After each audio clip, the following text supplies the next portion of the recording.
Hey guys, and welcome to the latest Kalevala Expanse video. In this particular video, what we're going to be doing is we're going to be going into the Kalevala Expanse, mostly hands-free this time. What's going on is I recorded a session earlier today whereby I wanted to go into Kalevala Expanse to get one of those exit filaments, so that had some content to put into a tutorial video.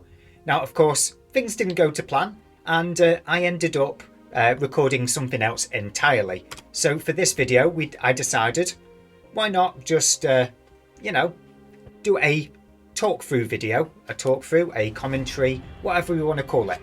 So that is what we're going to be doing today, a commentary video of what exactly is going on in the Kalevala Expanse as we watch my prior game footage play for itself right here.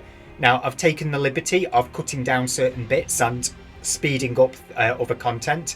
And yeah, this is my second attempt at recording this video because I made so many mistakes when I did the commentary an hour ago for the previous video. The audio was all over the place and I accidentally did the commentary over the uncut 22-minute version without even noticing. I am brilliant at doing things wrong as a content creator. It is ridiculous. So anyway, let's get into the commentary, shall we? So I used the filament to get into the Kalevala Expanse, and I'm not 100% certain, but I believe I landed in the northern region, and I did use the most expensive filament that gives you a chance at landing anywhere within Cobalt Edge. Personally, I was hoping to land in the western regions where you have only small anomalies, because the odds there are that anybody that you encounter over in the Kalevala Expanse in the western region, they're probably going to leave you alone in the battleship, aren't they?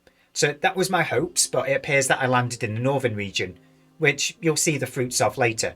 So for the time being, I've warped to an anomaly, one of the lowest quality anomalies within this particular system, with the hopes that it'll be something that I can complete and completely loot and be able to safely escape the Kalevala Expanse. The fittings is all based around the fact that I'm using the pulse crystal implant, and yes, I did go in using the correct implant for a change, because usually I forget my implants, don't I? I forget to set my implant. The fitting itself is what I've been using all the way over in Cobalt Edge. It's not particularly amazing, but it does its job.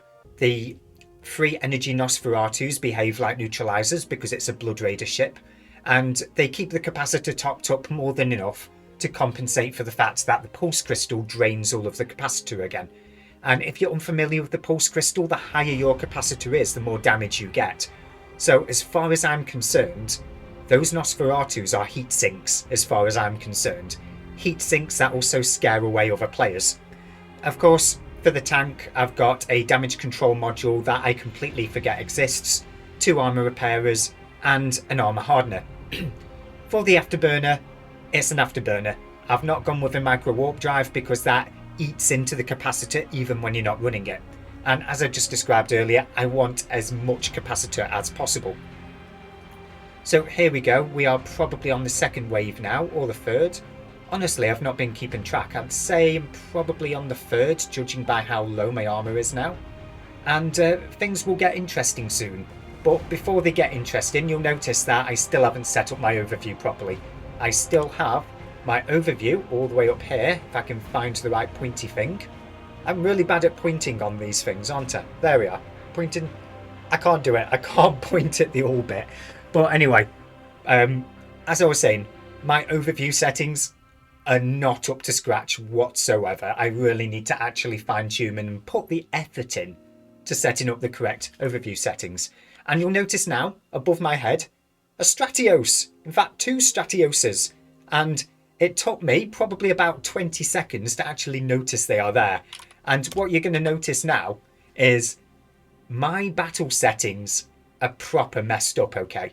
So you'll notice that I lost target lock on everything just then. That's because most likely of the implants that they're running that give the ability of forcing the opponent to lose their target locks.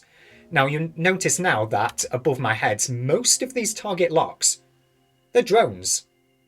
They are drones because I have auto lockback still turned on, which means it's that much more difficult for me to actually identify who I'm supposed to be shooting at.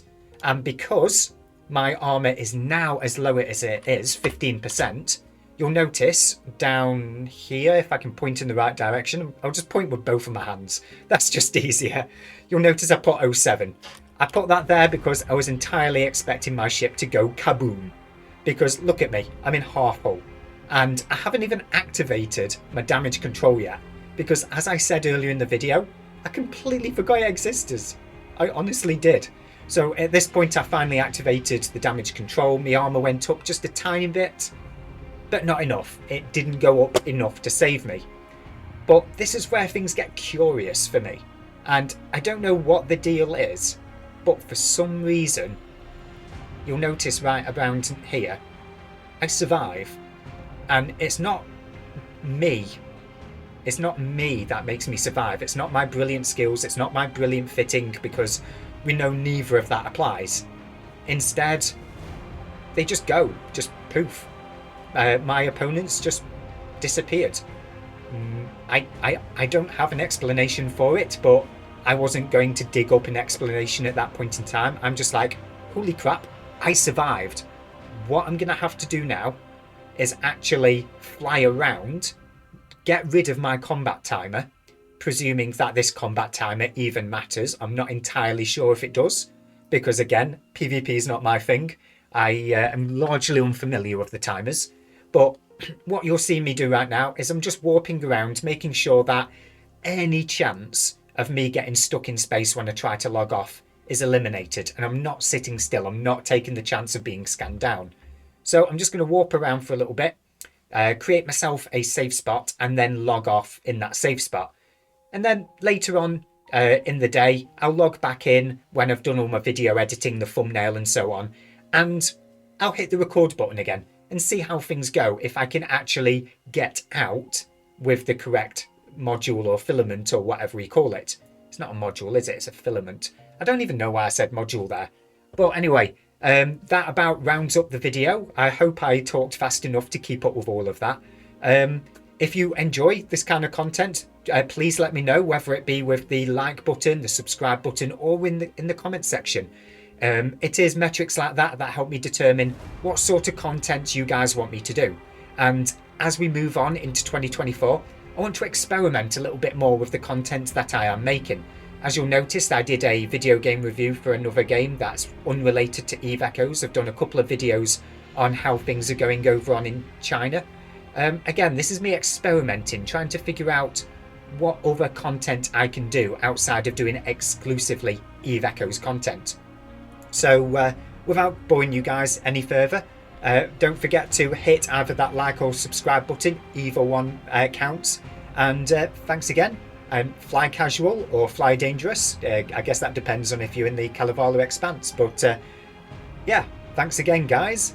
See you guys in the next video.